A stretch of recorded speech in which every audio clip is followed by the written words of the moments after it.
So, I want to talk today about patience and empathy. And I've got two quick stories. One I actually heard on Darren Hardy. It was pretty funny. He told a story about a woman who's in the supermarket and she's going up and down the aisles, and they get to the cookie aisle, and her daughter starts fussing. And the lady says, "It's okay, Monica. We've got like six more aisles and then we'll be done." And, they move on. And as they're going through the rest of the store, she finally gets to the candy aisle. And the little girl starts crying, "I want candy, I want candy." And the mother says, "We're not getting any candy right now." And she won't stop crying. And the mother says, "Monica, we've just got to check out and we'll be out of here." So they get to the checkout lane, and the little girl starts freaking out. She's throwing a tantrum. And the mom looks at her and says, "Monica, we just have to check out and we'll be done." So she checks out. And as she's going to the parking lot, this man follows them out. And he says, I have to say, he goes, "I was very impressed by your patience and how you were handling your daughter, Monica."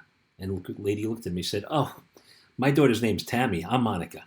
So obviously the story here is patience is a virtue, right? And sometimes we have to just, in our own minds, speak to ourselves about patience. But the other thing I want to talk about is empathy. And the reason these stories combine, you'll understand in a second. This is actually a true story. Another motivational speaker or coach, I don't remember who, he actually was telling the story about he was on the subway in New York. And this man came on a suit with his two kids. And his two kids were just freaking out, pulling people's newspapers, pushing people. And he just sat there with his head down and let them go about. And, it was really annoying everybody else on the train. And it really annoyed this gentleman that was sitting next to him. And the gentleman finally looked at him. He said, "Sir," he goes like, "don't you think you might want to control your kids?" And the man looked up at him and he said, "I would love to control my kids." He goes, "But we just came from the hospital and they just said goodbye to their mother." He goes, "I don't even know what to do for myself, let alone my kids." And clearly, this man's empathy, just the whole situation changed, right? And this is a true story. I wish I remember who it was.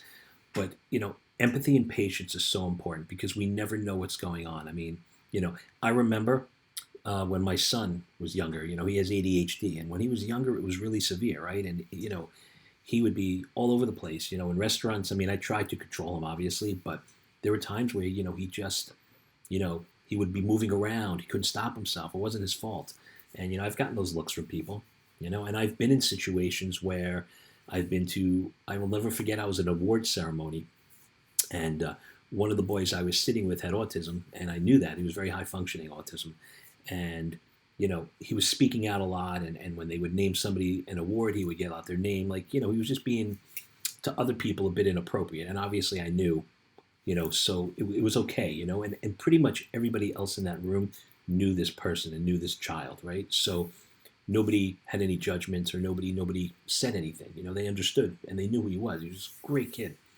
And this one lady next to me started making faces and making comments. And, I turned around to her and I said, do you know what autism is? And she said, "Of course I do." I go, "Well, that's what he has. And that's why he's being like that." I said, "So maybe you should kind of just tone it down yourself." And she didn't like that, but I think I got my point across, right? So patience and empathy. We never know what somebody else is going through. We never understand necessarily what somebody is suffering with, what disability they may have. There's so many times in life, right, where we judge somebody or we make a first impression or a quick judgment, based on what we see, but we don't always know. We don't always ask the questions.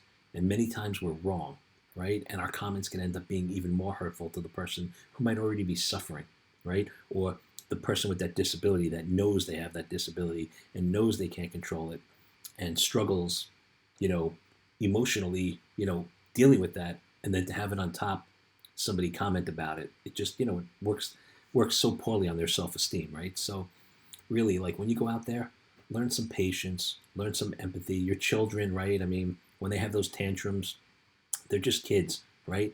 There's got to be a better way to deal with it. But yelling and screaming and punishments that don't fit the crime, that doesn't do anything. So think about that. Think about how you can be patient. Think about how you can be better communicate with your kids when they're being that way. And just think about empathy with other people. And just know that, we all have our own struggles, and we would all want somebody to have patience and empathy for us, and we should be able to return that favor to them as well. Have an awesome day.